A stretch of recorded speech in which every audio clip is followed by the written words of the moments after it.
Yeah, I'm excited to be doing this review here today, where Diana Ross and the Supremes joined the Temptations band. I'm really excited to expand my musical taste.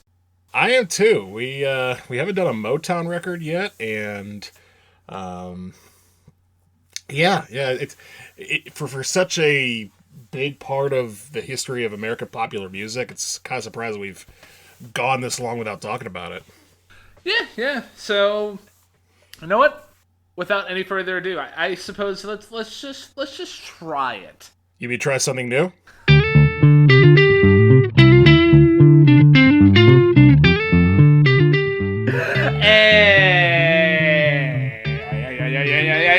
And welcome back, everybody, to the best music podcast on all sides of planet Earth. And the way that we measure that distinction is we go to Ukraine and we travel to Uganda. But, ladies and gentlemen, those who identify as anything in between, we take the long way around. This podcast is hosted by two dashingly good looking men who share the same middle name. I am the one. I am the only. I am the one who will always get strawberry cheesecake ice cream in a waffle cone when he's visiting an ice cream shop. Ryan James Kearns. And I am the one, the only, it depends on where I'm at. Might try something different. Waffle cones are pretty good, but sometimes you just want to get in a bowl and maybe get in a regular cone type of sort of thing. Matthew James Durzick. And for those of you who don't know what we do here on Hey, Listen to This, it's pretty much right there in the title. It's Hey, Listen to This. Me and Ryan look at each other through our magical use of technology and declare that. And what that means is we go ahead and review a music album of our choice, whether it's Ryan's choice or my choice, or perhaps even a listener's choice. More about that later. And we talk about the album track by track, what we like, what we don't like, what we think stood out, what we think could have been changed, what we think could have been better, what we think could have possibly been worse, and everything else in between. So, Ryan, last week it was your turn to pick, and what did you pick, and what did we talk about? So we ended up covering the album released by Joy Division in 1980, and that album is called Closer. And for those of you who are one not aware of what a Joy Division is or what that album like even is in its own right, I mean, I suppose if you don't know what Joy Division is, you're not going to know what the 1980 album Closer released by them was. So I mean, I guess that's a redundant statement. I digress. So yeah, for me, it was an excellent opportunity to dive into a band that I've always been really curious about, and I mean, without spoiling anything specifically, I really thoroughly enjoyed the record, and it was a really good review. So yeah, what about you, Matt? What were your takeaways from covering Joy Division last week? My takeaways from covering that album are pretty much the same as yours. I had always had somewhat of a curiosity towards them, maybe not as strong as yours, but I too thoroughly enjoyed the record, especially for the way that the music was. I mean, subject matter being what it is, which to those who are curious about that episode, if you want to go check it out, we recommend that you do so, but there will be warnings at the start of the episode just to give you an idea of what you're in for. But yeah, no, I'm glad we covered that record too, because it is a very, very good one. And again, the review is up for anyone who wants to listen to it. So that being said, we've finished Joy Division. We've officially explored what that band had to bring to the table with what a lot of people would argue is their most iconic work, which is an interesting argument for not this podcast. So now that we put that review into bed officially, Matthew, this week, what are we covering? Well, I mean, we kind of hinted at it, I guess, with the intro, but officially flushing out. What are we doing this week, man? So, for what I believe might be the first time in the history of Hey, Listen to This, we're going to be talking about one album that features two bands. And that album is, as you said earlier, Ryan, Diana Ross and the Supremes joined the Temptations.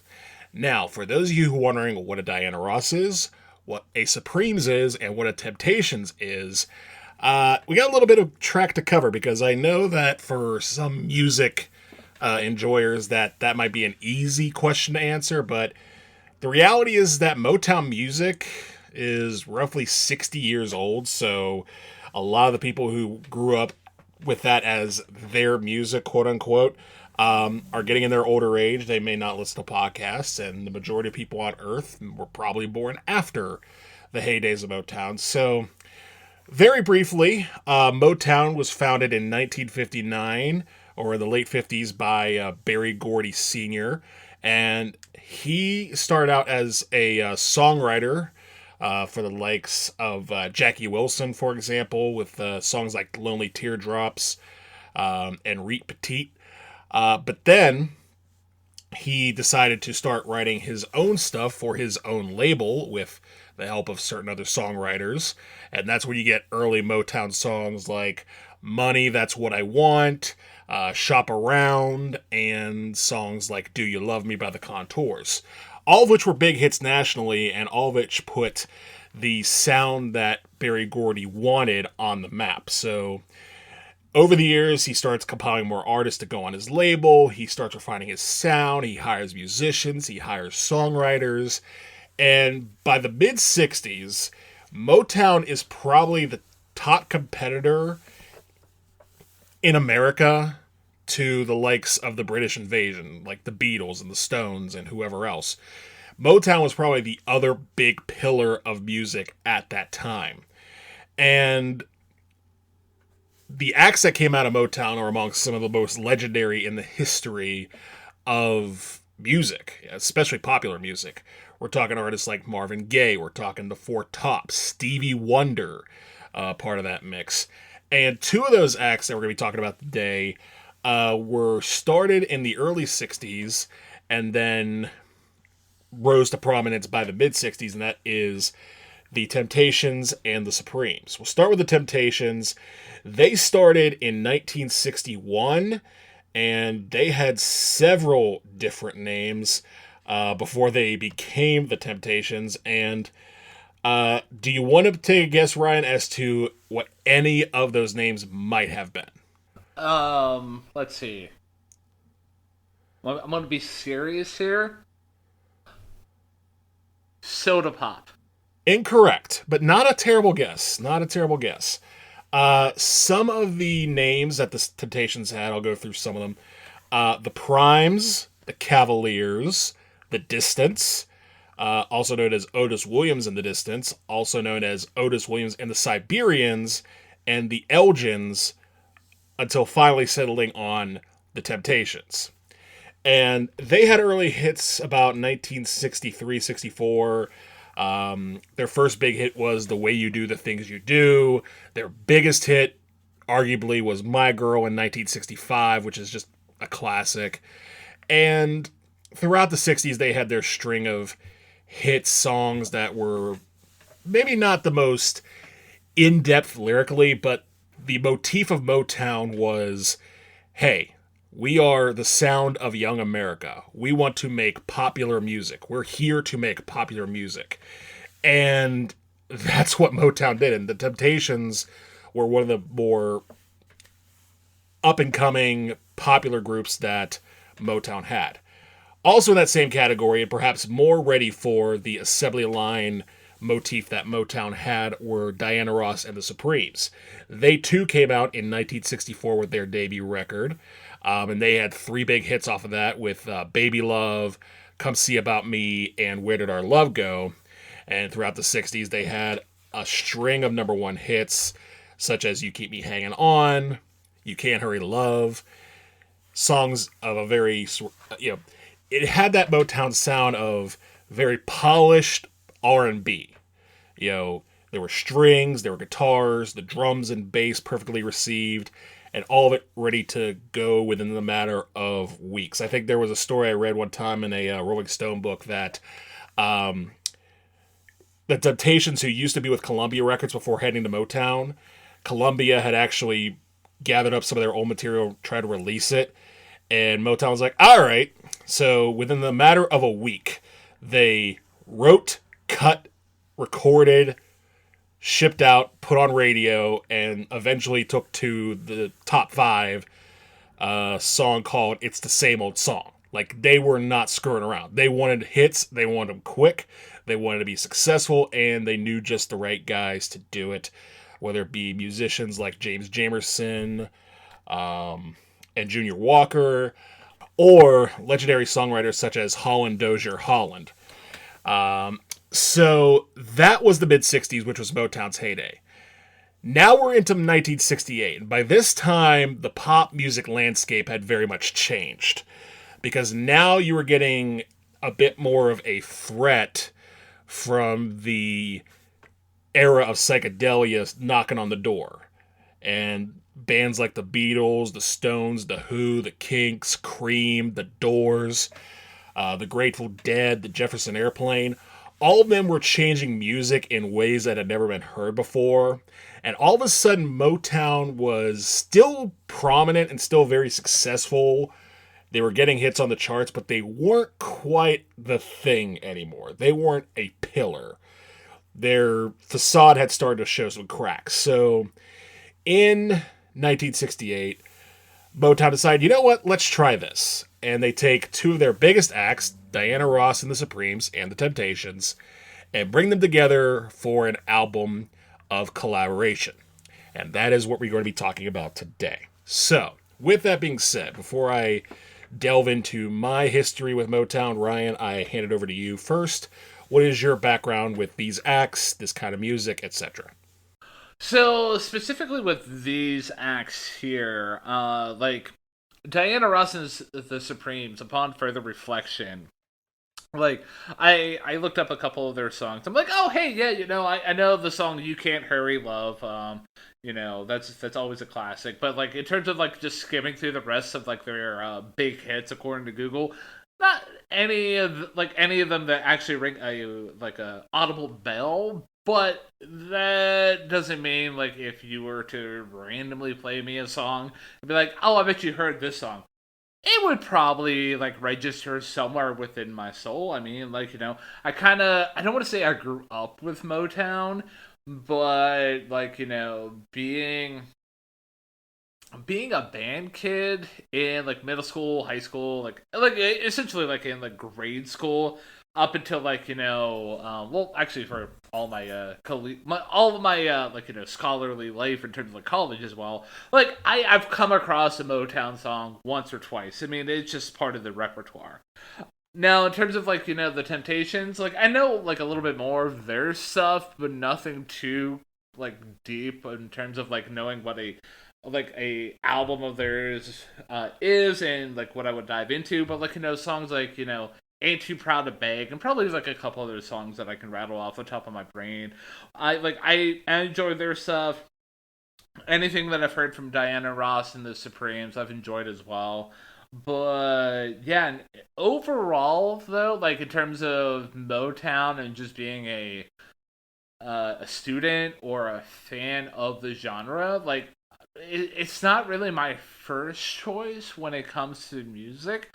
And that means that I mean no disrespect when I'm talking about like Motown as a whole. It's just like I have musical ADHD apparently, and like from one moment I begin going from like Australian punk rock girls to like Icelandic post-punk, or to like just insert any other random genre that's come into my like brain. It's just like Motown isn't what I gravitate towards. So yeah, that's basically where I stand with everything that's on the table at the moment. How dare you leave out Japanese Viking death metal? But in all seriousness, my experience with Motown is a little deeper. When I was growing up, my parents had a collection of CDs featuring the greatest hits of Motown entitled Hitsville USA. There were 4 CDs. Each of them had at least 20 songs on it, and over time, I became relatively familiar with most of them. And basically all the classics, a couple of hidden gems in there, like Greetings, This Is Uncle Sam, or First I Look at the Purse, songs like that, if you ever want to look that compilation up. And also, other various media like listening to oldies radio, because back in the early 2000s, for those of you who know me and Ryan personally, we are hockey fans, and I started becoming a hockey fan while listening to Pittsburgh Penguins games on the radio, which at the time were on a station in Pittsburgh called 3WS, which is their oldie station. At that time, they were playing Motown music and oldies from the 60s, because that was still considered oldies, not like today where Goo Goo Dolls and Nirvana and Pearl Jam are considered oldies. You're welcome, everyone.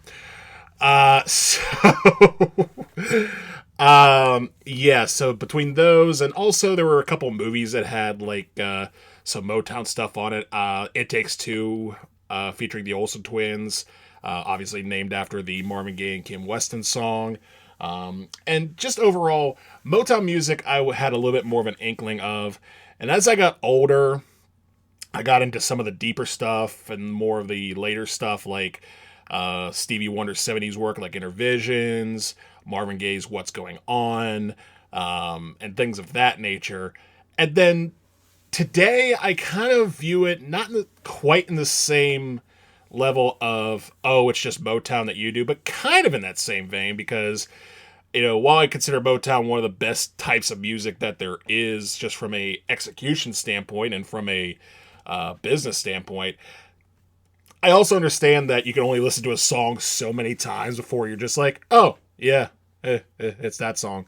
And sometimes they'll come back and they're, a lot fresher once you've let them go for a little while, but once you start listening to them a lot more, once they become fresh, they don't become as fresh anymore, and that's just human nature in a nutshell. So, my experience with Motown, I've always respected it. I don't think there's really a lot of Motown songs I could say I dislike, but at the other hand, we may find one of those today in our review of this album.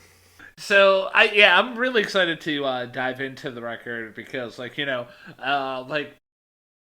it's essentially the nature of our show here, where with this episode specifically, you're more of a student of Motown, and I'm coming in as just an appreciator, like somebody who's just what, I was told to listen to this and give my opinions, and I'm excited, man. I am too. So if you're ready, I'd say we get right into it with the first track of 11 on this compilation of collaborations, and that would be Try It Baby. And right away we have one of, well, let's just come out and say it, they're all covers. They are all written by other people, and for the most part they have been performed by other people as well. This track in particular is a cover of a Marvin Gaye hit from the early 60s that Berry Gordy himself wrote. And when I say himself wrote, I mean he actually wrote it himself. Nobody else wrote it with him. And it's a very jazzy tune. Like, I was surprised by, for as synonymous as Motown is with funk and R&B, that you have this sort of like slinky swing beat starting off the record. And then you get Temptations vocalist Moen Franklin doing some heavy bass stuff with his voice. He is the bass vocal of the Temptations, and his performance here is quite good. Like, it just immediately sets a tone of, hey, we're going to try something a little different, something a little strange and crazy. And then after the Temptations part of the song, which is for the most part bass, finger snaps, and a cappella, which sounds good, then you get the Supremes part of it, which also sounds good, and Diana Ross herself does sound very good. It feels like the production on that one is a little bit more what I consider typical. It has more of a beat, more of a leveling off, less of a oh factor. Not that any of those are bad things, but it definitely doesn't have the same curious zip of the first part. And the Funk Brothers sound good. The horn and strings sound like horn and strings. Honestly, this kind of felt like a test the waters track for the whole project. Like, let's not go with something very recognizable and just say, hey, we're going to be doing all the classics We're going to start with something a little less classic just to see how these two sides get well together. And honestly, I would say that for the most part, this song does a very good job of starting things off. That being said, it is not in my top three, and full disclosure, I have a top three and a bottom two. You want to know something crazy, dude? What's that? I have a top three and a bottom two as well. Oh my. Oh, here Oh we my go. goodness! Oh my goodness! Yeah, man. Oh man.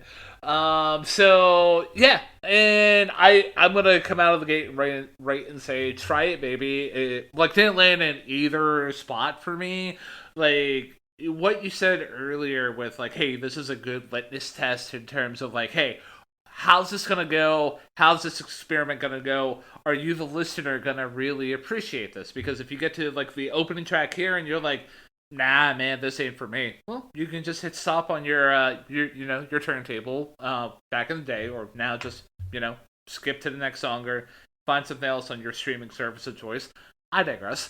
So yeah, for me, this track it's pretty solid, honestly. I think the only thing that I was kind of put off by was I felt like the two sections where it begins like specifically with that creep like I know what they were trying to go for, but like that the way that came across with that bass to begin with and just the finger snaps, I'm like, this is a bit campy and just a little creepy, like in terms of like how it's coming across. And then, oh, now we're gonna go to the rest of the track with Diane Ross and the Supremes, and like the Temptations kind of like float in there every once in a while. Like I felt like the the collab right there, the mashup wasn't organic. So yeah, I think that's the only thing that took the track down a few pegs for me. Because otherwise, it's a pretty good track. I do like the string bass here. Like I was really gravitating towards what they were doing with their part here, and I'm always a fan of like when a bass player can like do stuff that's not like typical like downbeat like hits. Like for those of you who really want to see me gush over a bass player, well, one, go check out our Joni Mitchell review, and also go check out our Talking Heads review. And then you can thank me later. So, and then also I'm a fan of the horns as well. They really didn't stand out so much. They're always like, if they're executed well, I'm always gonna be a fan of that. And in terms of lyrical content here, like for the most part for this kind of record, like with the rare exception of a track here or there, there's not going to be really a whole lot of lyrical analysis that I could take away from most of these tracks. But for lack of a better pivot point here, lyrically, this song here, like it seems like it's a love song that's centered around the idea of just loving someone for who they are. Like you get lyrics about like let's see, take a look. Oh yeah, but take away your good looks and all your fancy clothes. Why don't you just try it, baby? And like the chorus ends with "Nobody loves you, but me." So like I like that notion. It's a good notion in its own right. And yeah, otherwise it's a fine song. You know, I don't want to give it the distinction of being an album track because like there's enough here that can like make it stand out for one reason or another. But yeah, it's a great way to start off the record. Agreed. And I do appreciate though that you talked about how there's a little bit of campiness in these arrangements of these songs, because that is going to be a theme that I think is going to come up a little bit throughout this review. Because again, Motown, I don't want to use the term desperate, but this was at a point where they were considering moving their operations from where they were in Detroit to Los Angeles, where you have bigger studios, more recognition, etc. And the thing is, the Motown sound in Detroit, for the most part, sounds like the Motown sound. Once it gets to LA, it comes a little bit more Hollywoodified, for lack of a better word, which means things are going to get even more polished, more made for a larger audience, which does sacrifice a little grit. But enough about that for now, because we'll have to save that for later. Are you ready, Ryan, to move on to the next track, which is a cover of Smokey Robinson and the Miracles? I second that emotion.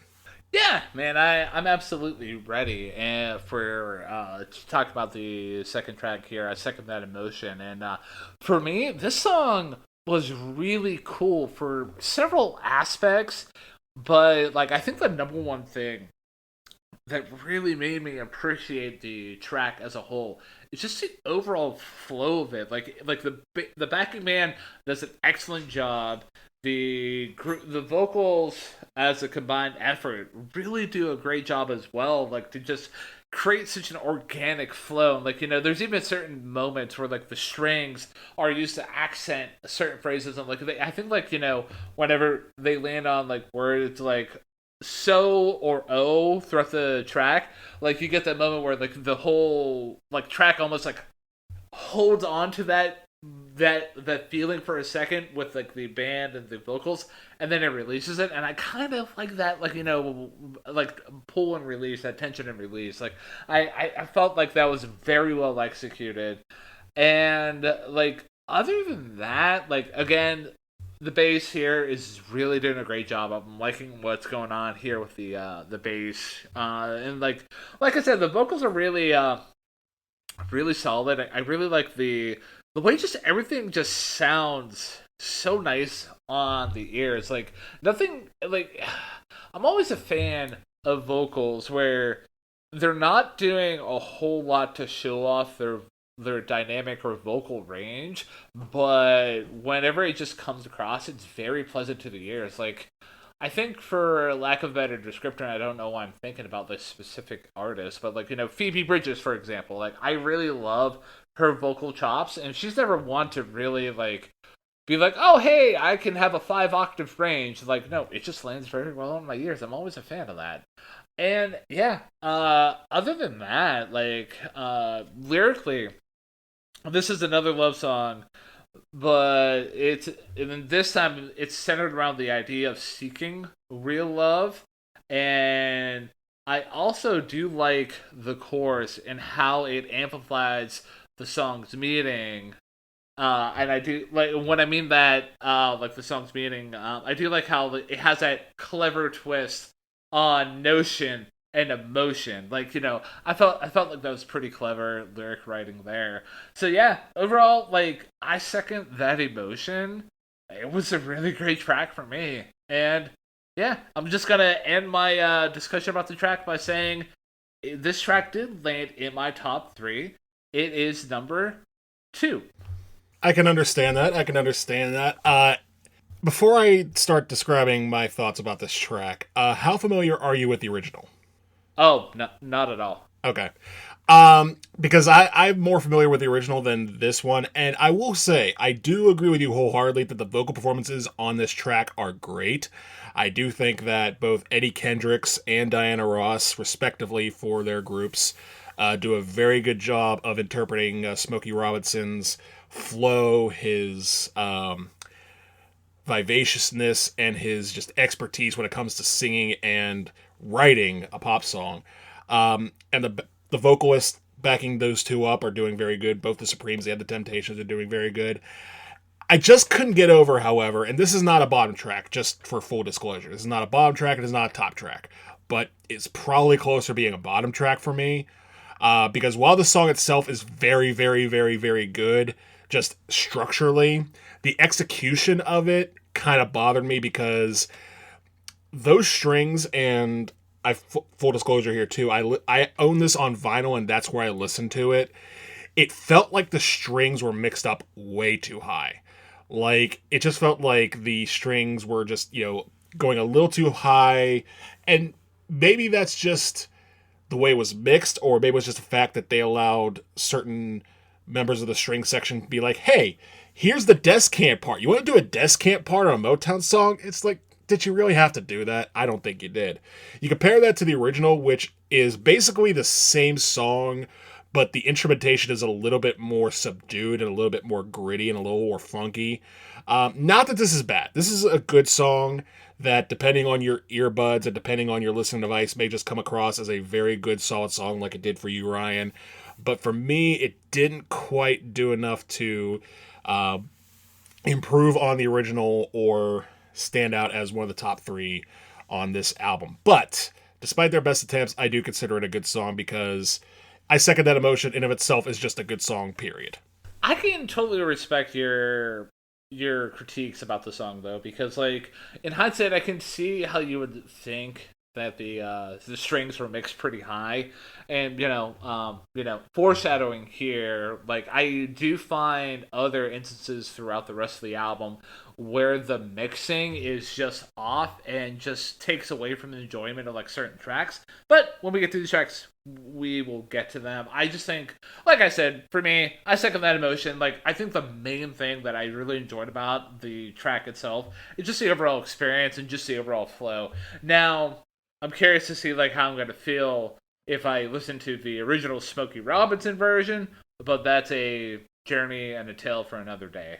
In the meantime, I feel like we've done I second that emotion enough justice. Are you ready to pivot on over to the next track here, which is Ain't No Mountain High Enough? Yes, ain't no mountain low enough.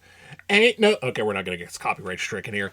Ain't no mountain high enough is track 3, and for those of you who don't know this song, I am shocked because even by accident, you probably know this song in some capacity, whether it's one of two major versions. The first being the original sung by Marvin Gaye and Tammy Terrell in 1967. That's the faster version. That features just one of the wildest bass performances ever to be on record. If you ever want to look that up, it's just James Jamerson masterclass. Or you may be more familiar with the version that went all the way to number one in 1970 by Diana Ross, oddly enough, where it's a much more slowed down, divified version that really sort of presages the entire disco era and the sound of the 1970s. This song is more faithful to the original Marvin Gaye and Tammy Terrell version, and I curse my tongue when I use the word faithful because while the song itself is good, the arrangement that was chosen here is not. The piano and the strings seem a little Vegas-y. To be perfectly honest with you, they seem very glitzy and campy and not necessarily as authentic as the original. But what really dooms this track for me is the way it is executed, because it feels like either the band is going faster than the vocalists or the vocalists are going slower than the band. And I'm going to assume it's the vocalist because it kind of feels like they're not trying, if I'm being completely honest. Like, Diana Ross sounds like Diana Ross, but she's sounding like she's very much phoning it in compared to tracks before this and tracks after this. And Dennis Edwards, who, for the record, this is his first album with the Temptations, oddly enough, and this is his first track as a lead singer. And he sounds okay, his voice sounds fine, but again, it just feels like the both of them are phoning it in, and they're not putting anything other than, hey, these are the notes. This is the song. You guys remember this, right? Cool. Glad you bought the record. And that has always turned me off. Like, I've listened to this album several times in my life, and this track has always come across to me as a paycheck with notes on it. And that opinion has not changed, so I don't think I have to say it, but I'm going to anyway. This version of Ain't No Mountain High Enough is my least favorite track on the whole record. Oh, man. Okay, hold on. Let me make a note about this here real quick. Uh-oh. No, I just like to keep track of what our bottom and top tracks are, just so I can have a reference point. But yeah,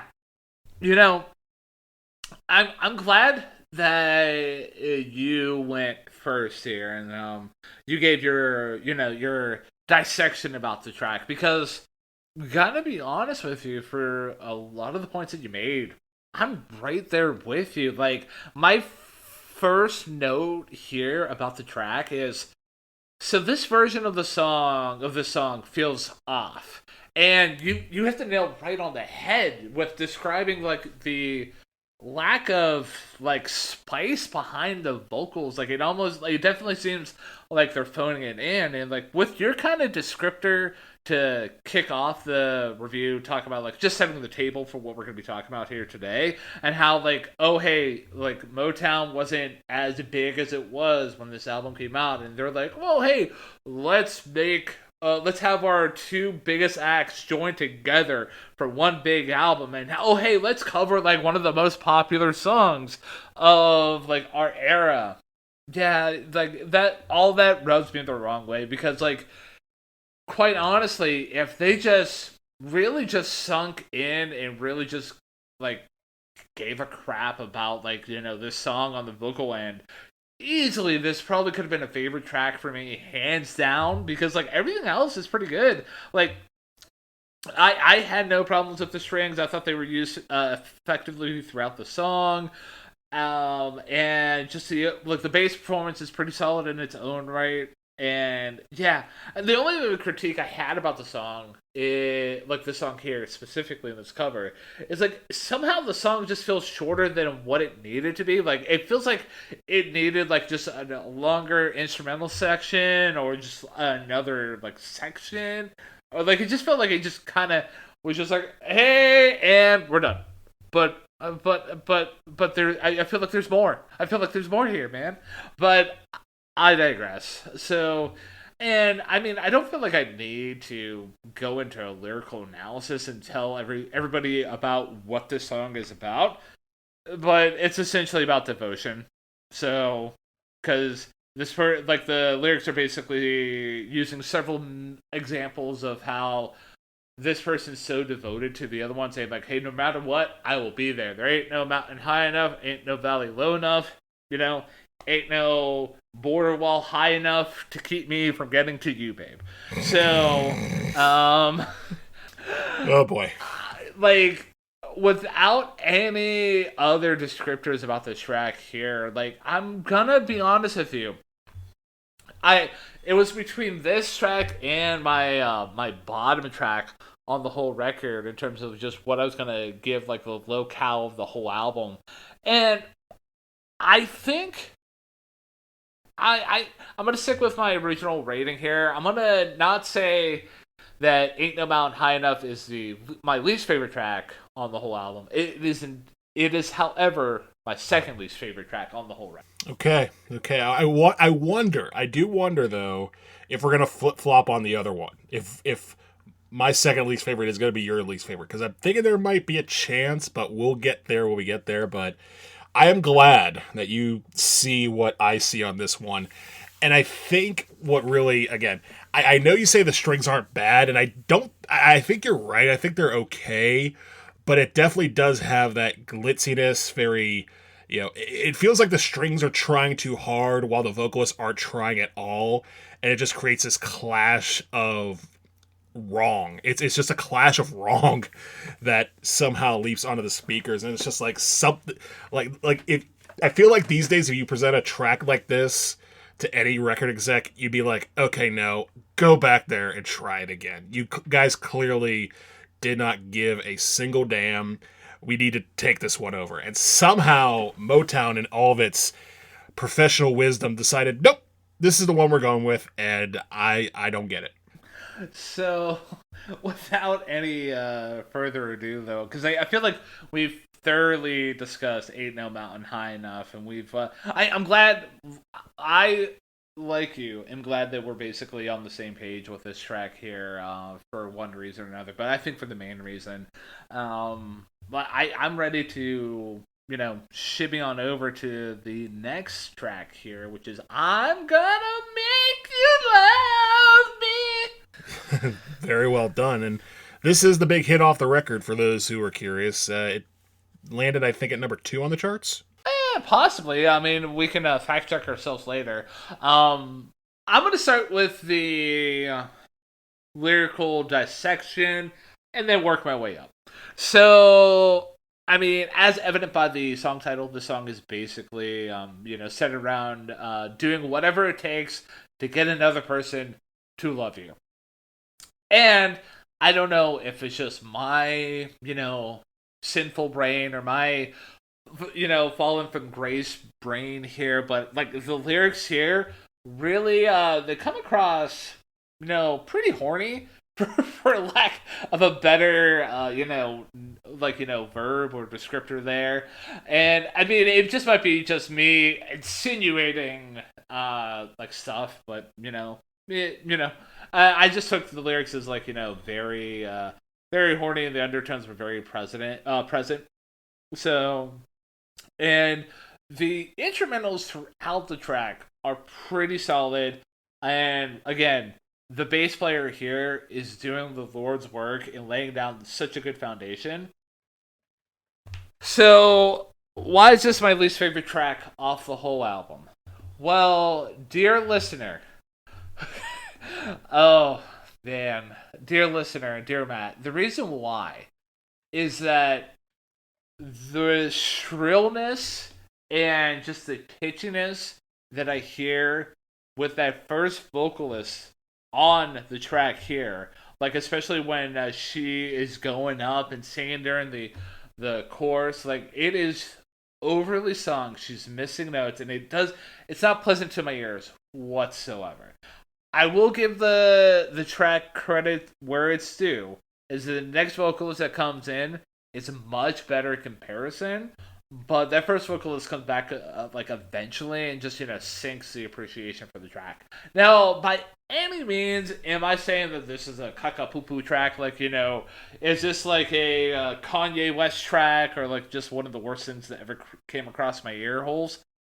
No, but by not any means. I do like the instrumentals. The lyrics are fun, and the second vocalist is pretty cool, and I do enjoy the back and forth towards the middle of the track between the male and the female vocalist. I thought that was really good. But that first vocalist, whenever she got super pitchy during that chorus, I'm like, it instantly just, makes my ear holes bleed. So yeah, I'm gonna make you love me. I know it's a big hit off the the album, but I'm gonna be bold and just say, yeah, I'm not loving this track, man. Easily my least favorite song. Easily, wow. Takes on Fuego, I see. So before I go into my opinions about this track, I just want to reiterate something that, Ryan, you've talked about several times in prior podcasts, and I say this for our sake and for your sake specifically, that we're just two white guys, and sometimes we talk about things that may be out of our element. And we do not mean to offend. We don't mean to be controversial. We don't mean to be, trying to own anybody and insult anybody, because we're not like that. We believe in love. We believe in respect. We believe that everyone should have human rights, no matter whether you're white, black, gay, transgender, whatever. That being said, Ryan, I regret to inform you that the first vocalist on the song is in fact a dude. Oh, well, wow, okay. That would explain the pitchiness of it, but still, my take stands.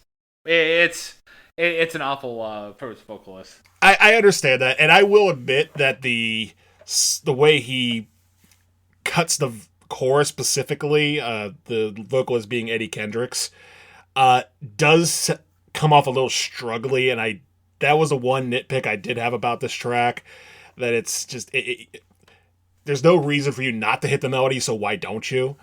But after that, it is Fight O'Clock, because this track is quite honestly one of my favorite tracks on the record.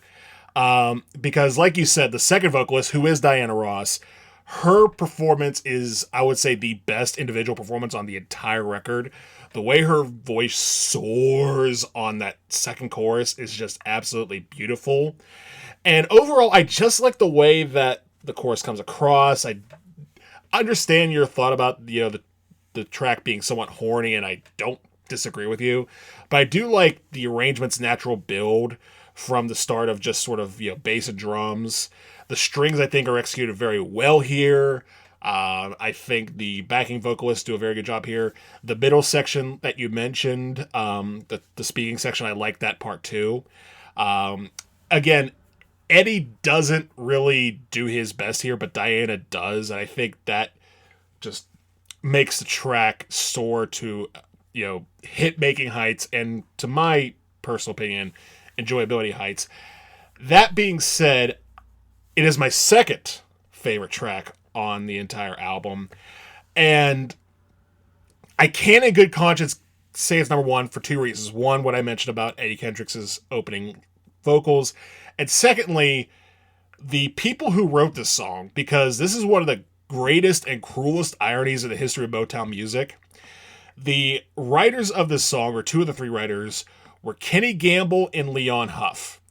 Now, for those of you who don't know who those guys are, they were the pioneering writers of what will become known as the 70s as Philadelphia Soul. Bands like the OJs, the Spinners, Harold Melvin and the Blue Notes, Billy Paul, the 3 Degrees. And basically, what Philly did was steal the crown of formulaic R&B away from Motown in such a brutal fashion. So for Motown to be covering a song by the eventual people who would take them over is just such a brutal irony, and just kind of one of the more nerdy things I like about this song. But yeah, no, I like the song quite a bit, and yeah, it's number 2 for me on this album. I knew that it was 5 o'clock whenever I said this was my least favorite track off the whole album, because you made an audible sigh, but it is what it is. It is. We'll agree to disagree, and I'm glad that at least, one, you corrected me on the Eddie Kendricks being the first vocalist here. That's gonna definitely change just what I know about the track as a whole. And I'm glad also that you at least are identifying what I'm hearing, where he gets very struggly during the chorus. So now, if you were I don't hear it at all, our Ricky Lee Jones episode, we've had moments where I hear pitchiness and you're like, "Are you deaf?" And I'm like, "What?" No, just kidding. Oldest joke in the book still works. Yeah, but I digress. I feel like we're just gonna agree to disagree. Like I said, this song here is not an abomination to music kind, but just certain moments really just drug sank the track's potential, in my opinion. But for lack of a better pivot point, the next track is "This Guy's in Love with You," and Matt, the floor is yours if you are ready. I am ready to move on to "This Guy's in Love with You." And this song is very much more of a traditional singer standard, songwriter standard type of song, because it was written by Hal David and Burt Bacharach, and has been covered up to this point several times, most famously by Herb Alpert, who took his cover all the way to number 1, the same year that this album was released, by the way, in 1968. And that song became, sort of a standard for, jazz singers and pop singers to sing later on.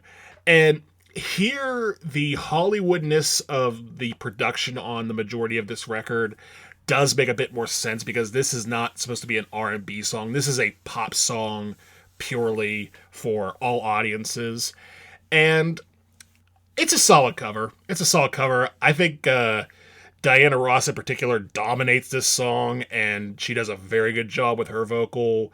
And it definitely does swell in the right places, especially on the chorus, where, you get that line of, "I need your love, I want your love." And it definitely does have its merits. I think the Temptations sound good, the Supremes sound good. Didn't quite do enough to land in my top 3, but I give it credit for what it is. I would probably classify this as an album track for sure, because it does enough to sound good, but it doesn't do anything else to stand out. And for the record, I do prefer the original in this case too, only because here it's already an established hit and something that people will know. It's like, oh yeah, this guy's in love with you. I know that song. That's a nice song.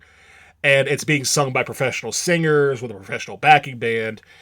And what make to me the Herb Alpert original is always a little bit more charming because for those who don't know, Herb Alpert was primarily a trumpet player and he did a lot of instrumentals throughout the 60s.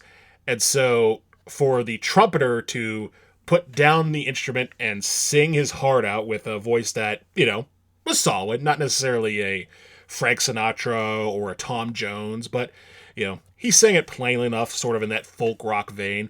I dig the charm of that. Here, nobody's a folk rock singer. They're Motown singers of the professional highest order. They sing professionally. The band plays professionally. It's professionally produced piece of music, and it sounds pretty good. I think the only thing I'm going to disagree with you on, for, I guess the most part, like, the only thing I'm going to identify, like, coming right out of the gate about this track here is there's a track a little bit later on. I don't want to say much later on because we're practically, like, almost, like, halfway through the record at this point, that I would identify as, like, hey, this is the album track on the album. But, when we get to that track, we'll talk about it, obviously. But here, This Guy's in Love with You, a lot of the other points that you made, like, I agree with you on. I will say, though, like, for me, that there was a minor tonal pitch issue with the track towards the end, but the majority of the track is solid, and the vocal performances are pretty good, especially compared to, like, the previous track where my ears were bleeding at certain points. But you know what? I'm going to stop beating that dead horse with a dead horse at this rate. So, yeah, outside of the vocals, a fan of the strings and how they're used effectively here once again. And, like, I think, like, this might be a thing about Motown that I need to, I don't want to say gravitate towards, but just appreciate a little bit more. It's just, like, how effective and how nice certain string sections sound. Like, it's always pleasant to my ears for the most part. And, like, the other thing I did like about this song here is, like, just the different builds that you get throughout the track that you kind of described. Like, it adds a great layer and adds a really good element to the track as a whole. Other than that, the lyrics were kind of basic and repetitive.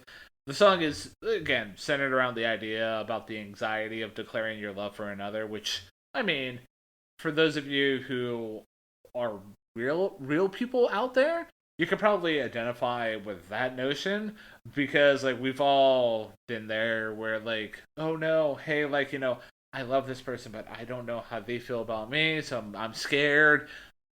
But yeah, overall though, like, I'm walking away from This Guy's in Love with You being like, this song's mostly good. Like if it wasn't for that minor, like, pitch issue towards the end, like, it could, like, maybe crack a top 3 spot for me.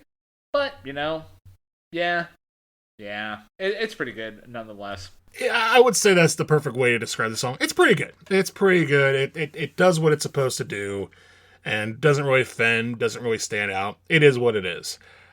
So I am ready, if you are, Ryan, to pivot on over to the closer of side A of this record, and I can say that confidently because I own this record on vinyl, which is a cover of Wilson Pickett's Funky Broadway.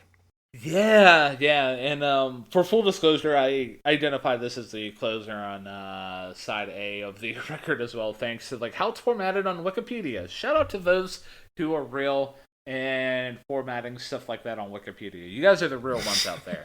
But in terms of Funky Broadway, dude, this song just rules. Like, for one reason or another, like, the way I actually approached reviewing this album as a whole is I looked at the lyrics first, got a sense of what, like, the songs were about, and my notes here about the lyrics with Funky Broadway, I'm like, well, honestly, the lyrics here are pretty bland. and I was curious to see if the music actually works here to improve the song. Later on, I added a note to my note. The music does do a good job to improve the song as a whole. And lyrically, like, there's not much here, like I said. Like, it's pretty much a dance track through and through. But what it does bring to the table is absolutely amazing. Like, the funk instrumentals, like the bass, guitar, drums, like, they're all doing great stuff. The vocal performances are great, but I especially love what's coming from the male vocalist throughout the track here, because he almost has like a Little Richard kind of vibe to him, where he's like hooting and hollering, and he's just really getting possessed by the spirit of the funk. Oh my god, it's so good. And also, not to be outdone by the by that, but the section where the female vocalist comes in is really cool, because you get the sonic levels drop down, but the mood is still there. Like, you still get that little, like, funky, like, sassy kind of groove, and I absolutely love it, man. So yeah, the only other thing I got to say about Funky Broadway on this album is it is my favorite song on the whole record. Interesting choice. Interesting choice for you to consider that song your favorite. So full disclosure, it is neither in my bottom or top categories. And even more full disclosure, this is not the first time I reviewed this record. Over a decade ago, I had a Tumblr where I reviewed records that were in my vinyl collection, and I reviewed this record that we're talking about today, Diana Ross and the Supremes, Join the Temptations. And my initial thought on this track was actually pegging it as a bottom track, because I thought that this track wasn't necessarily that funky for being a cover of Funky Broadway. But listening back to it now, I'm thinking, it's alright. I like it. I mean, it's... Interestingly enough, I was kind of taken aback by how there was the no breaks transition between this song and This Guy's in Love with You, going from one song that's completely different to another, and just like, all right, we're just going to keep the momentum going, even though we're going to completely change momentum. Let's just throw that in there. And as far as it not being funky, I was wrong the first time, because this is pretty funky. I wouldn't say it's as funky as the original by Wilson Pickett, but for what it is, it very much falls in line with the later Motown sound, which was a little bit more emphasized on funk compared to its first stuff, which was more smooth, very basic standard R&B mixed with pop. Here, they're embracing the funk a little bit more. At first, I thought this was a Temptations track that they just decided to throw on this album just for kicks and giggles, because I don't hear any trace of Diana Ross or the Supremes until about halfway through. And like you said, Ryan, I think you put it very eloquently. Their version tones things down a bit, but it doesn't lose momentum. It still has that funky, upbeat type of pulse. It kind of reminds me a little bit of a track I was just listening to today, and a track we've talked about before on the show. Warren Zevon's Nighttime in the Switching Yard definitely has that sort of danceability and upbeat funk that can really, make you want to shake your groove thing. Ultimately, though, I do have to recognize this for what it is, which is another solid cover by these two groups on this album. Not something that stands out to me in a superior sense, but it's definitely not something that should be knocked. It's a good track. The funny thing that you mentioned about your reaction to the track, and how there was basically no breaks between the transition of This Guy's in Love with You and going into Funky Broadway, because during my first dissection and listening throughout the whole record, I'm oh yeah, I'm really liking the ending of This Guy's in Love with You. Okay, hold on. We've changed gears here drastically, and then I had to look at my phone. I'm there literally is no brakes. It's just all gas, no brakes. Let's go. Yeah, it's a very weird transition from one thing to the other. Speaking of which, Ryan. Yes, Matthew. I have a question for you. And what is that question? Or is that question, what is your favorite flavor of ice cream? Because I've already discussed that, man. You have already discussed it, so no, that is not the question I'm going to ask you. The question I'm going to ask you is if our listeners are liking what they're listening to here on Hey, Listen to This, and they want to continue to listen to this or variations of this that we have done in the past, which is our past episodes, what can they do to do that and help support us doing what we do?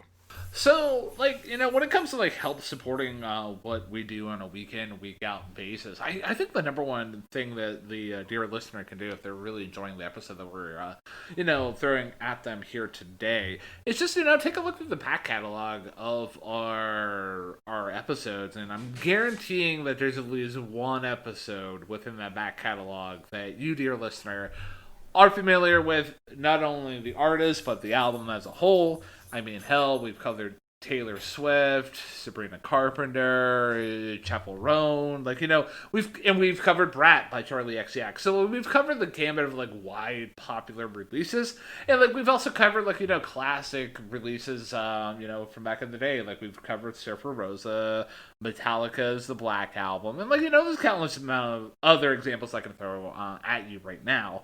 But yeah, just make sure you check out our back catalog, check out old episodes that we've done, and I would honestly challenge a listener, if you're not familiar with a specific album or artist that we've covered, do yourself a solid and at least check out the record. And if you're liking or you want to hear what we have to say about said record, obviously check out the episode.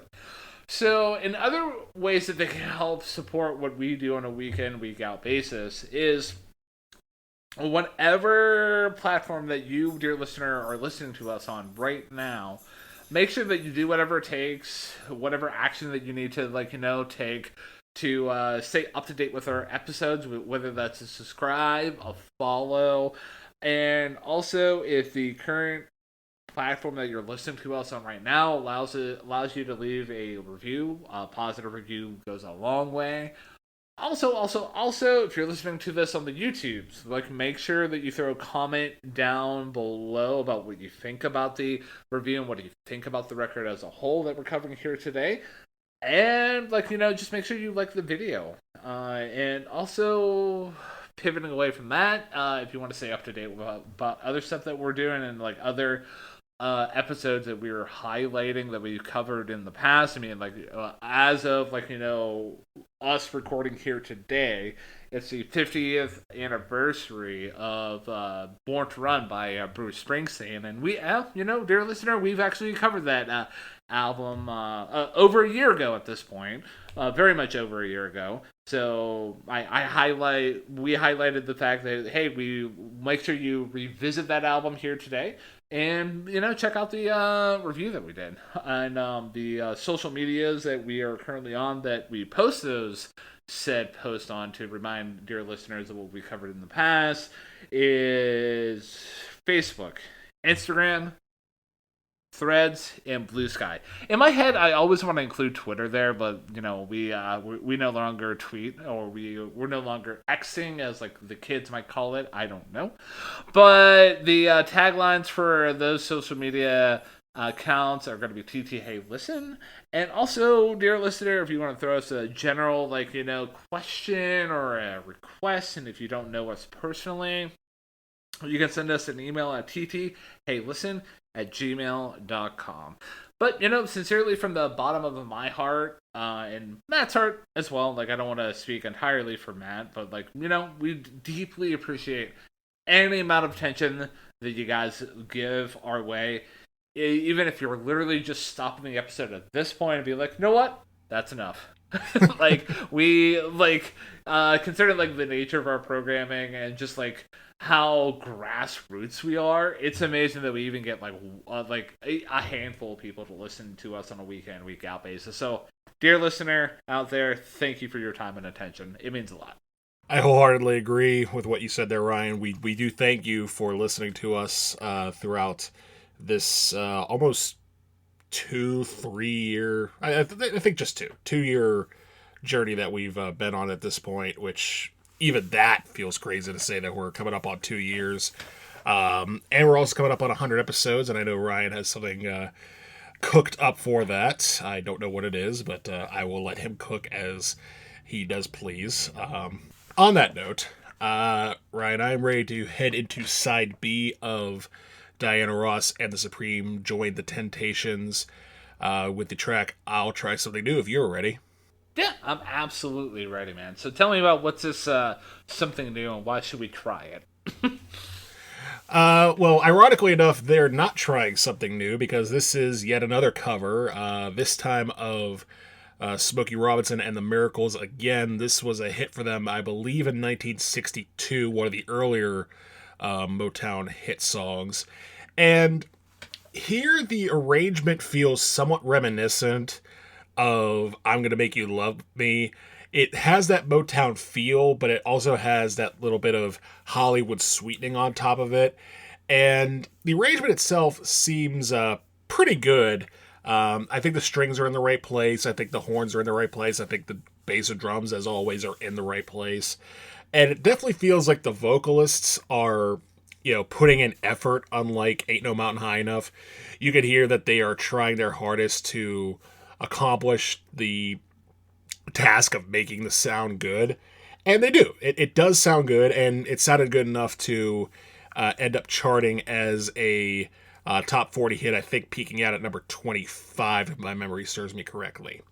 But if I'm being completely honest, though, this just kind of slides in and out of the ears nicely, but it does just sort of slide in and out of the ears where you're like, okay, they sound good, band sounds good, track sounds good. Very much my same thoughts about This Guy's in Love with You, except this time they're covering a more familiar territory piece of work, because this is a cover of a Motown song compared to a cover of a straight pop song on side A. But yeah, I'll try something new. It's fine. It's solid. I don't hate it, but it doesn't leap out of the speakers at me necessarily. So yeah, I think I'm in agreement with you in terms of just overall like appreciation about the track. Like for me, the song's mostly okay, and if I had to be completely honest with you, it probably could have made a bottom three ranking in terms of like just overall appreciation. And like the reasons for that are like you kind of hinted at it. Like this seems like a rehash of I'm Gonna Make You Love Me, and like a couple of the like the other track, This Man's in Love with You, in terms of just like like what it's trying to go for.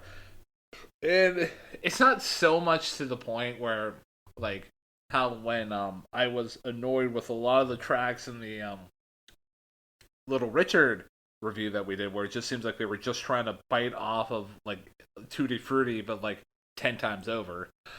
Here, like it's fine. Like I do like what the horns are doing. Like I'm always like appreciative of horns doing great lines here, and I'm liking what they're doing here.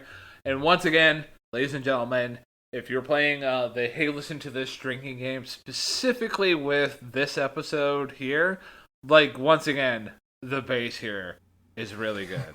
Everybody take a drink. So, I other things I did appreciate about the track is I do appreciate the switch up between the different vocalists. I thought that was a really nice touch. But the one thing that also could have made this a bottom track is when that deep bass singer comes in.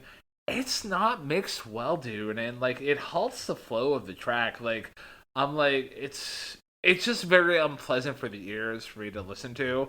But I mean, thankfully enough, like the rest of the track is doing enough legwork to keep this track here out of the proper bottom track territory. So yeah, I'm okay with I'll Try Something New. It's a decent track. Yeah. Again, it's a decent track that doesn't really hold back, but it also doesn't really throw any punches either. It just it gets the job done, and it gets the job done in a way that again shows you that they're trying, shows you that they care, and shows that they're not just trying to collect a check.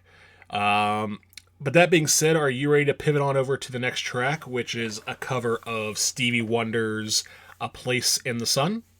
Yeah, absolutely. Let me tell you about This Place in the Sun. Man, it's so much fun. Oh man, Weezer was there too on an island there, but I digress. Wrong album. Oh man, one day we'll cover a Weezer album, but this week is not that week. And spoiler alert, next week is not that week either. So, anyways, here, placing the song. This song is pretty much okay. Like the instrumentals are solid. Loving what the band's doing to drive such an effective groove. The vocals are pretty solid and no real issues there. It's a decent performance. Nothing that really stands out for one reason or another. And that's one thing I'm gonna say about this whole track. Well, this whole album, not track. Like other than like funky Broadway, like the vocals throughout the whole record, like there's not a really like, oh hey, I'm really loving what this vocalist is bringing to the table. Like just the overall package as a whole tends to be more effective. I feel like I'm appreciating the instrumentation just a little bit more than the vocals. That might be of who I am as an instrumentalist, but I digress. So, in regards to the place in the sun, though, the switch up in the vocals where you get that trade off with the other vocalists, it's a really good touch. I do like what's going on there, but yeah, I'm gonna be honest with you. This is pretty much what I'm going to identify as being the album track in the whole record, because I'm like, this song's fine. It doesn't do a whole lot to like really get me jazzed up, but it doesn't do like anything at all to basically say, hey, yeah, this track's no good. So yeah, it's very much an album track in the purest sense, and I'm okay with that, man. So, objectively, I don't disagree with much of what you said there. You're right, the vocal performances are good, and the instrumentation is very good. Subjectively, however, I completely disagree with you. This is my favorite track on the record. And the reason for that is I think it's just the way that the song is itself. For those who don't know, the original by Stevie Wonder that became a hit, and this version, the only major difference is the way that it's executed, particularly in a rhythmic sense. With the Stevie Wonder version, it has a bit more of a 6/8 swing kind of feel, where this one's very much straightforward R&B. But for some reason, first of all, that I'm surprised you didn't mention the bass, because that intro is just mwah, it is so good. And then you just get that full, just fledged, canon of vocals. And this definitely feels like the one track where the execution does what this album set out to do, which is join the talents of the Temptations and the Supremes together. It feels like very much a group vocal throughout the entire track, with the exception of the bridge. And even when people do take their solos, it feels like they're part of this group. It's very much a sing-along type of song, and it's executed so wonderfully. And the Funk Brothers, who are doing the instrumentation on this track, are doing an amazing job with the guitar, with the strings, and the bass, and the drums too. And Diana Ross, again, she seems to lead the way for the most part vocally, but she doesn't soar above like she did on I'm Gonna Make You Love Me. Here she sounds more like she's leading the group in a sing-along, and it just there's a warmth to it that seems to be that you can't really describe objectively. Like the first time I heard the song, I was knocked out by it, and to me this feels like what buying an album like this is meant to do: uncover gems like this. But again, I do kind of see what you're saying. There's really nothing that super stands out from an objective standpoint. Like, it's not, there's no like solos. There's no like, hey, look what this guy can do, or look what this girl can do. It's just a very well executed song. So well that, again, it's my favorite. It just sounds so good. And I could totally respect that, man. And to like even add to like a point that you just made about this song here, like one thing that I love whenever we do reviews, especially about like music genres and artists that I'm not 100% familiar with. Like whenever we like for this album here, like I'm gonna go back and really be like, you know what? I really enjoyed I Second That Emotion, like, and obviously Funky Broadway. Like those tracks are absolutely fantastic. And next time I do a 30 day song challenge on the social medias, and when they ask me what is your favorite Motown song, I can actually pull a deep cut now instead of being like a basic Sam and being like, you know what, ain't no mountain high enough. Yeah, that's it, man. But yeah, um, I could really appreciate like what your thoughts and feelings were about A Place in the Sun, like, and you've kind of like, well, depending on like my musical habits coming up here soon. You like whenever I do eventually do revisit this record down the line, like I can see myself really listening in further, a little bit closer to A Place in the Sun. Yeah, no, I'm right there with you. Again, this is one of those albums, especially considering I've done multiple reviews on it, this being the second one compared to my first 11 years ago. Like, this is one of those albums where your opinions could very much change depending on your mood, the year, your feelings, your set of headphones. Like, that's kind of the one of the magic things about pop where, someone could say, hey, I like this because this, and the other could say, hey, I like this because of this other reason. You're just like, cool, awesome. And, you hope that everybody gets along. But that being said, are you ready to move on to the next track, which is Sweet Inspiration? Yeah, absolutely, man. And one thing that I'm going to just point out before you dive into Sweet Inspiration, I'm noticing on the my Hey Listen to This scorecard, you have not identified your second least favorite track and your third favorite track, and we only have three tracks left to go. So this Yeah. is gonna be fun. And like for full disclosure, like obviously I have my scorecard filled out, but I've obviously not identified my third favorite track. So this is gonna be fun. We're gonna see what the rest of the review is gonna like hold for us here. But yeah, yeah. So will Sweet Inspiration land in a bottom track or a top track for Matthew? Let's find out, ladies and gentlemen. Podcasters, do they know things? Let's find out.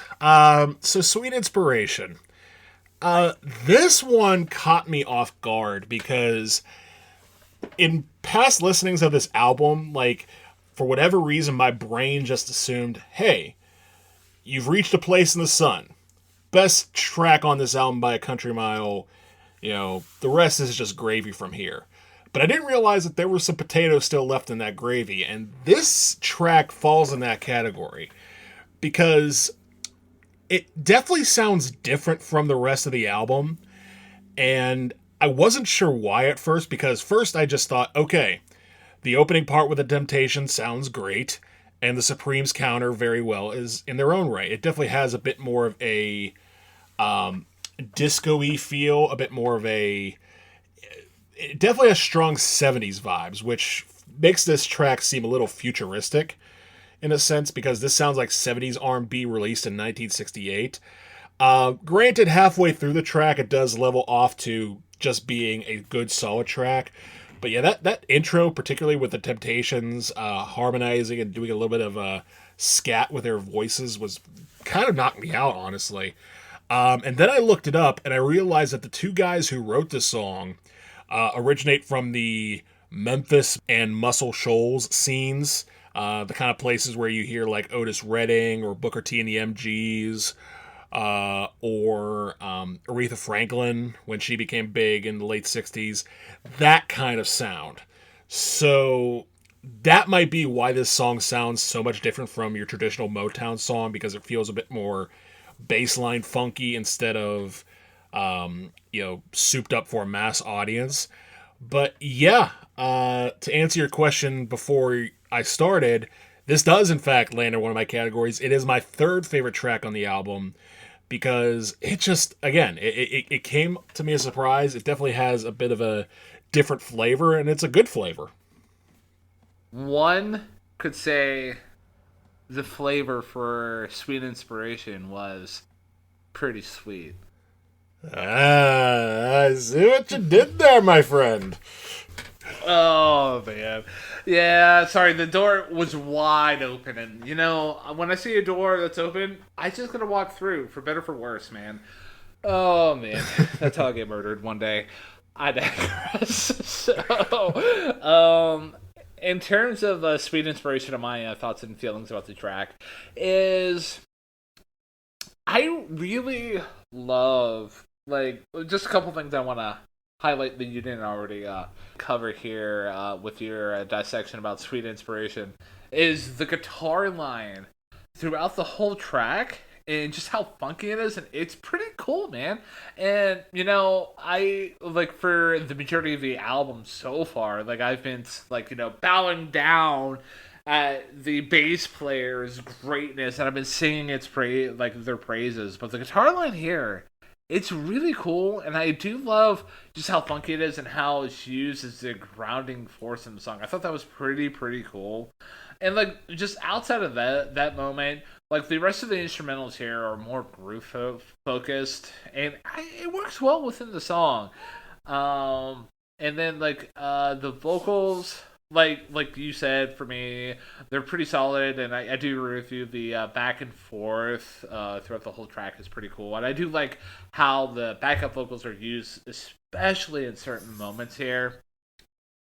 And again, this might be showing my hand, my sinful brain, and my fallen from grace brain. But yeah, this song is another horny song, especially with the use and repetition of, like, hey, I need that sweet inspiration. And, like, if you can indulge me for a second while I pull up the lyrics here, because, like, for me, whenever I'm hearing, like, oh, I need your sweet inspiration, I need you here on my mind every hour of the day, like, come on. Come on. You need that sweet inspiration. Like, come on. Oh man. But for all of its time, and, like, how, like, I don't know, like, how societies were back in the day, where, I mean, you think about the movie Footloose, and they're like, "Oh, dancing leads to sex. You can't dance if you're gonna create a baby." Like, I love, like, just songs like this where they have, like, that undertone of, like, sexual undertoneness. So yeah, I do appreciate that. But yeah, overall though, sweet inspiration. It did not land. It's not my third favorite track off the whole record, but I respect the hell out of it. I personally feel like I'm at fault for your fallen from grace brain for a little bit, because we did in fact talk about a Sabrina Carpenter album for 2 hours, so I feel a little bit responsible for that. But aside from that, yeah, I'm glad you like this track too, because again, this one, for the longest time, it felt like just a regular album track. But on this last listen, I was like, you know what? This is easily the third best track on the album. It stands out for the rest of it for being a little funkier, a little lighter, a little creamier, for lack of a better term. Don't take that the wrong way, any of you at all. That being said, let's try to pivot out of this as best we possibly can. And head on over. I may need to give Ryan a couple seconds to recover here. um, Okay, yeah, I'm fully recovered. So the next track here, I'm gonna just steamroll right into it, if you can so indulge me. And the next track here is the penultimate track on the whole record, and that track is simply titled "Then." And for me, this song, on its premise, is pretty great. So yeah, like, just taking a look at the lyrics here, like, at least coming out right out of the gate, like, you get several examples of, like, oh, hey, if, like, like, for example, if Columbus never sailed the seas, if leaves have never grown upon a tree, and if the sands have never told the time, then I guess I don't love you. Basically, kind of being ironic, like, using several examples of clear things that have happened in history. And I as a fan of like clever lyric writing, I did appreciate that. And outside of the lyrics and just how clever they are, I do like a couple of the moments here instrumentally where you get those instrumental hits that are found throughout the song. Like I'm always a fan of like instrumental singers like that. That's probably giving way to my jazz band roots and your jazz band roots too, because you have like as much experience as I do in that field, and like the vocals here, like they're doing a good job. The duet approach works well within the track. But one thing I will say though, like there's a couple moments where the vocals kind of get a little raspy. Like it's not so much to the point of "I'm gonna make you love me," where that song literally made my ears bleed. Don't write me. I'll see you next Tuesday. But just like yeah, like I'm gonna identify like the vocals do get a little bit raspy and like they kind of lose a little bit of like its girth. But yeah, just overall though, then I thought it was a pretty great track. Definitely unique, and it's gonna be a track that I'll definitely like I don't want to say actively seek out, but look forward to on a re-listen. So like this could potentially be a top track for me, but indeed it is not. It is not my third favorite track.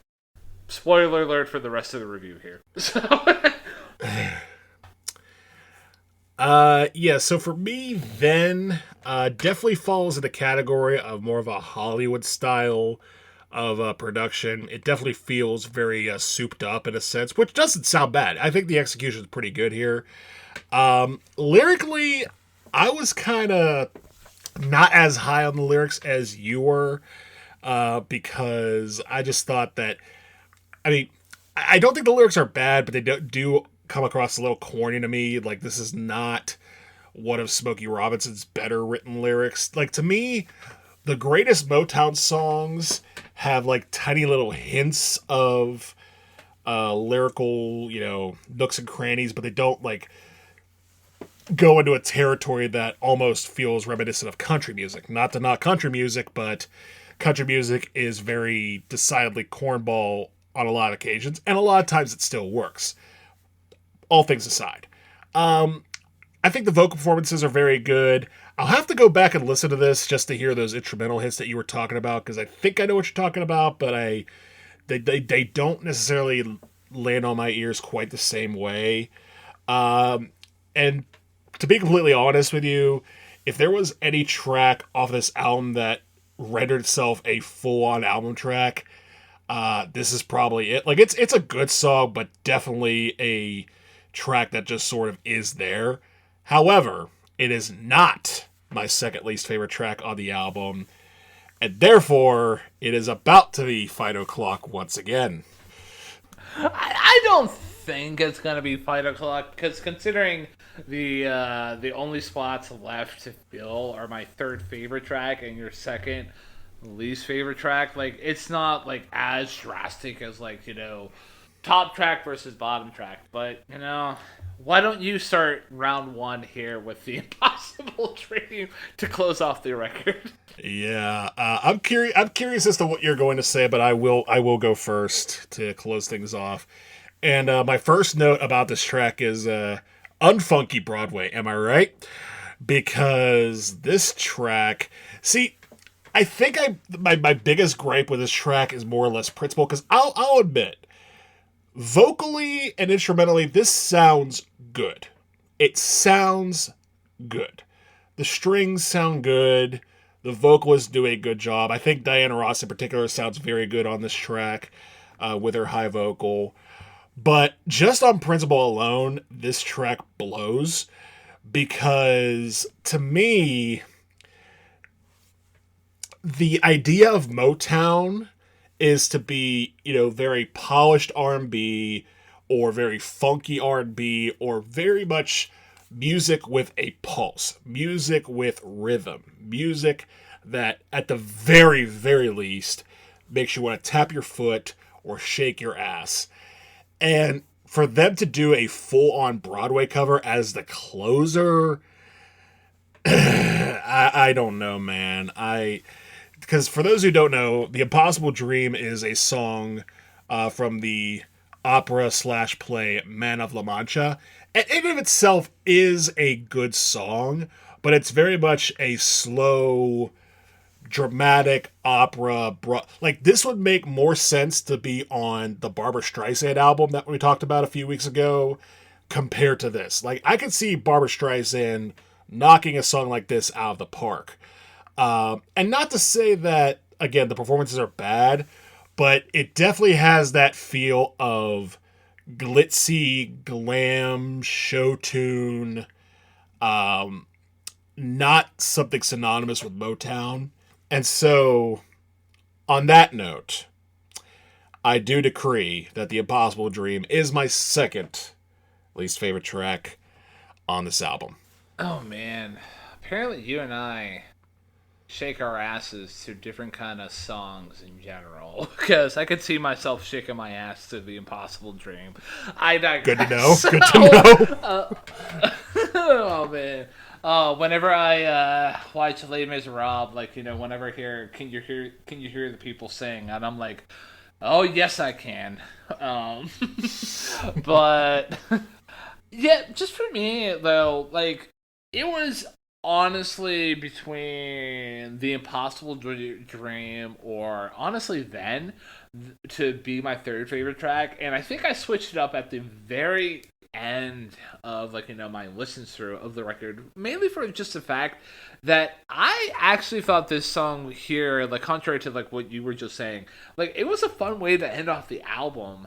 Like, you know, yes, it's very campy and very cheesy, like, you know, oh hey, yes, to do the impossible thing, like, you know, all the different examples that you find throughout the whole track, like, yes, it's very cheesy. But, you know, I like me some cheese, and I like what they're bringing here to the table. And I do like the overall build of the song, too. Like, the overall cover was a lot of fun. Like, contrary or contrasting to how apathetic the approach to Ain't No Mountain High Enough here. Well, Ain't No Mountain High Enough for how they did that cover. The way that they're doing this song here, like, they're actually, you know, trying to say, like, you know, we're gonna do the impossible thing, and I did dig that. So, and another thing that I did like appreciate about the track here is the fake out ending. Like, you get the big, like, you know, building up to the big note, and then you get the little, like, you know, if you actually pay attention to maybe what's left on the turntable or what's left on the rest of the track on the streaming service of your choice, you're like, wait, there's more to this song. And then you just get the little, like, you know, random thing at the end. And that was a nice touch. I am always a fan of, like, fun, effective fake out endings. So yeah, it was pretty fun. So yeah, just for me, like, my walk away and my overall, like, consensus about the Impossible Dream, it was a pretty fun track. So much so that it did land in my third favorite spot. But Catch Me on a Different Day, there's a handful of tracks throughout the whole record that probably could have, like, you know, swapped in there.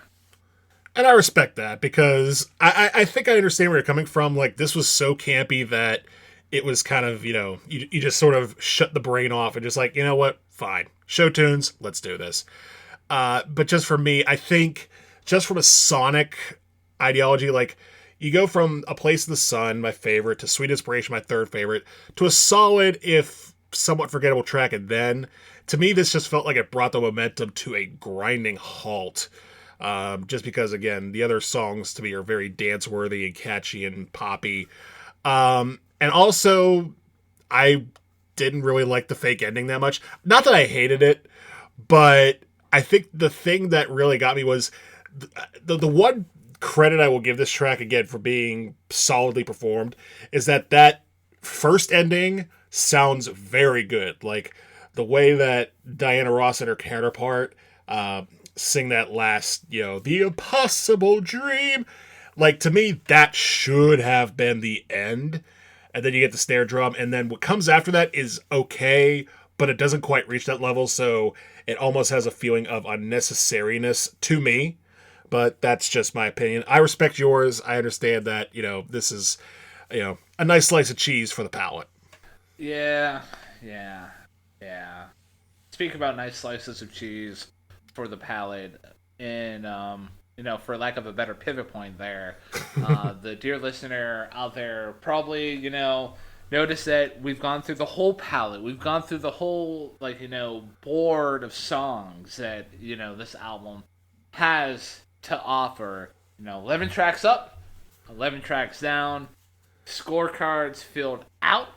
So there's only one more thing left to say. And that thing to say is, we did it, man. We did it. We watched the Temptations join Diana Ross and the Supremes. We saw what the impossible dream was, and then we had some sweet inspiration about a place in the sun, trying something new on funky Broadway, and we discovered that this guy's in love with you, but you're also going to make that guy love you, because there's ain't no mountain high enough.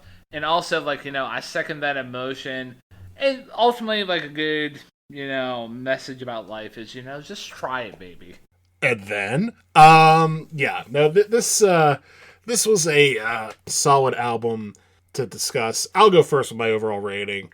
As far as Motown albums go, I'd say this is pretty much exactly what you would expect, because for the most part throughout their history, especially throughout the 60s, for all the albums that had the big hits on them, whether it be the Supremes A Go-Go or Reach Out by the Four Tops, a lot of these albums, much like this one, have singles plus filler. And the filler is usually ranging from okay to pretty good. And that's the case here. You do get a couple of duds like Ain't No Mountain High Enough and their half-assed version of it. I didn't think The Impossible Dream was necessary, but that's just me.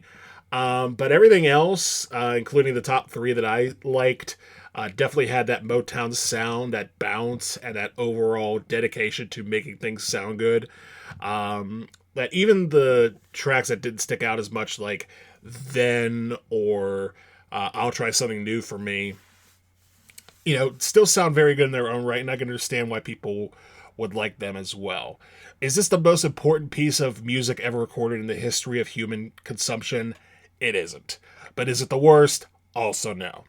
So for me, for the second time in as many albums that I have picked out, I'm going to give this album here, the merging of Diana Ross and the Supremes joining the Temptations, a 7 out of 10. And for me, I always love doing these kind of reviews where I really just get exposed to a genre of music that I'm not entirely familiar with, and then I can at least say I have one album underneath my belt. And this album here, overall though, it's a pretty good album. Some of the tracks were really fun. I'm always gonna be a huge fan of I Second That Emotion, just based on the overall feel of it. And even songs like Sweet Inspiration, Then, always fun tracks, in my experience. There were some misses, and obviously, I don't need to grab that dead horse again and beat it with that other dead horse. But I'm gonna Make You Love Me. Even though the fact that it was a big hit, that performance was just awful from that first vocalist. And also, it's a damn shame that Ain't No Mountain High Enough was such an apathetic cover, because that song absolutely rules. And it has, there's no reason to do that song without really just believing that there ain't no mountain high enough. But just overall though, I'm walking away from the album and just a whole music that I was bringing to the table. Pretty much enjoying the whole experience. It's going to be an album that I'll go back to again for repeated listens. I'm going to be honest with you, no, not really. But if someone were to be looking for hey, what's a good representation of Motown in terms of what it brings to the table, I would definitely direct them this way, with Diana Ross and the Supremes join the Temptations. And, ironically enough, in terms of overall rating, I'm right there with you, giving this album a solid 7 out of 10. So, once again, the math is pretty easy on this one. Your 7, my 7. You put the two together, it makes 14 divided by 2, and you get 7 out of 10 because Math. math works, everybody. Apparently, I am just like the wizard of mid over the last couple reviews because I have now produced back-to-back 7s by both of us, but I digress.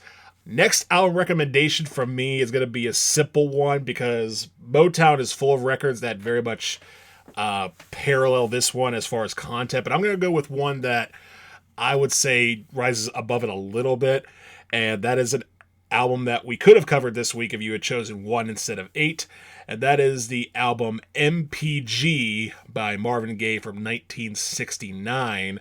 Got a couple big hits on there, such as Too Busy Thinking About My Baby, That's the Way Love Is. And pretty much front to back is just a solid album. Like, it pretty much is similar to this album as far as execution. I would say the only difference is it doesn't really have any of the major Hollywood glitz and glamour. And even the one song that I think of that falls that category does it pretty well. So yeah, MPG by Marvin Gaye, my next album recommendation based off of this. I'm definitely gonna be checking out that Marvin Gaye release because, like, I've always wanted to get into some of his, albums, and I'll use that as a launching point. I know I can go off of other albums that are more like, oh hey, look at this song, hey, what's going on? But I digress. So for me, obviously, going into this review, I wasn't really much of a Motown kind of person, so like my knowledge and like records that I can pull from organically it's not there. Like, I'll just be honest with you. Like, I'm not even gonna try to like be like, oh hey, yeah, I've definitely listened to this album before. I'm not gonna do that. So I was looking up like groups that are more modern, that have been influenced by Motown in terms of their sound, just overall like package. And there was this one case that was brought to my attention that I'm just gonna go with, and if anything, it allows this group and this album to get a spotlight shown on it for this review here. And that group is Nathaniel Rateliff and the Night Sweats, and it's their self-titled release. Fantastic album. Like, just dear listener, if you've not listened to that record, and it won't, obviously, if you're a fan of what this record was bringing to the table, but also like if you like a little bit of a country with like your kind of like overall like energy, the album Nathaniel Rateliff and the Night Sweats, their self-titled release, would be an excellent time for you. There is one song I know by Nathaniel Rateliff and the Night Sweats. It might be on this album, might not be, but just based on the one song I know, I do appreciate that selection that you made there, because that's a funky song. The song "Look at Here," and yeah, I am a fan of that song, so I can appreciate a little bit of Nathaniel Rateliff and the Night Sweats. So if you have not checked out the self-titled by Nathaniel Rateliff and the Night Sweats, or MPG by Marvin Gaye, that is our next recommendations based off of Diana Ross and the Supremes' Join the Temptations, which both me and Ryan gave a 7 out of 10. So yeah, man. How was your first trip down to Motown on this podcast? Oh, it was fun, man, and I feel like more well versed whenever like somebody's like, hey, do you know Motown? I'm like, hey, yeah, this record, and like due to like the information that you brought to the table, especially with the intro and just overall like experience of it, like it was good. I'm glad I'm walking away with like good tracks here, like funky Broadway, and I second that emotion that I'm going to be going back to. And like I also know that not everything's gonna hit, and that's fine. It's fine. But yeah, just even like I know I said like I'm gonna make you love me, made my ears bleed, but overall it's not a horrible song that needs to burn. So yeah, overall though, yeah, it was a pretty good time. I appreciate that. Again, I don't agree with you whatsoever on I'm going to make you love me, but again, for those who are curious, just go back about an hour and a half and find out what we said about that. So one last piece of business to cover before we wrap this one up, Ryan, and it is time once again to dive into your 11-part mini series of reviews. We are on part 4 of 11. What do you got for us?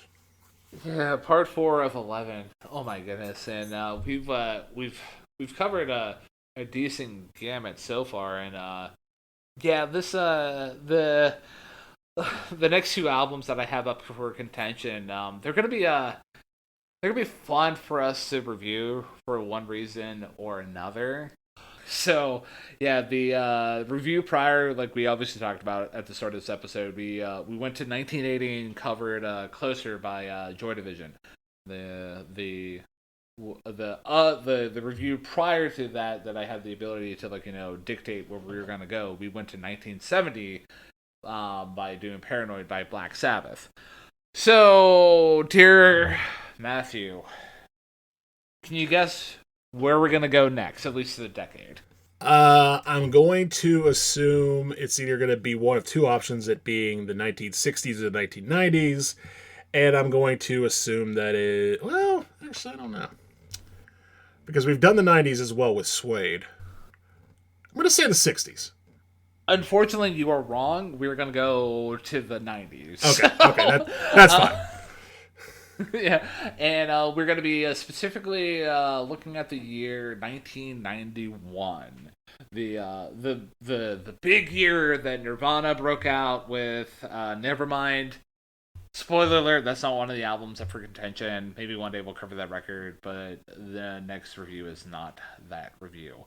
So there are 2 other records that I thought that were worthy for a discussion, and we for one record we have the option to stay within the UK and cover another UK based band, and the on the other end of the spectrum we do have the option of actually going to America with our journey here. So whatever road that we end up taking is up to you, Matt.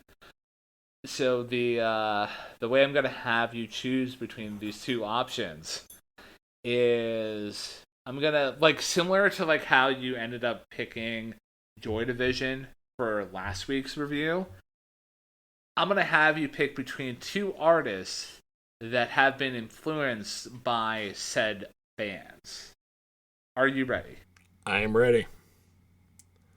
All right. So the first option is the Smashing Pumpkins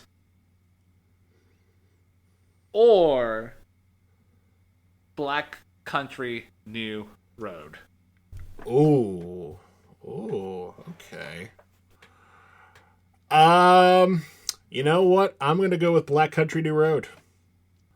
So I'm very, very happy that you chose that. Not that if you would have chose Smashing Pumpkins, it would have been a different reaction, but we are going to America, baby. So the streak is over. We are going to be talking about a band from Louisville, Kentucky in our next episode. And that band is Slint. And the specific album that we're going to be talking about from their discography is entitled Spiderland. Oh, okay. I think I've heard of this album maybe once or twice, but aside from hearing the title of the album and band, I'm going to this one completely blind, so I am very much intrigued by what we're about to go into, heading down to Louisville, as the locals say. Yeah, well, good old Louisville, Kentucky, man. And for me, I've never actually listened to this record before either, and it's always been a record that I just have been very, very curious about. I'm just very, very excited about, checking out. So, yeah, dear listener, if you've not listened to Spiderland by Slint, released in 1991. Make sure that you check out their record before next week's review. That way you can have opinions about the record, and then you can have opinions about the opinions that me and Matthew are going to be bringing to the table. So, anything else to add before we officially put this review into bed? Not really. It's just that, you chose between Smashing Pumpkins and Black Country New Road, and I gotta say, those are some pretty sweet inspirations.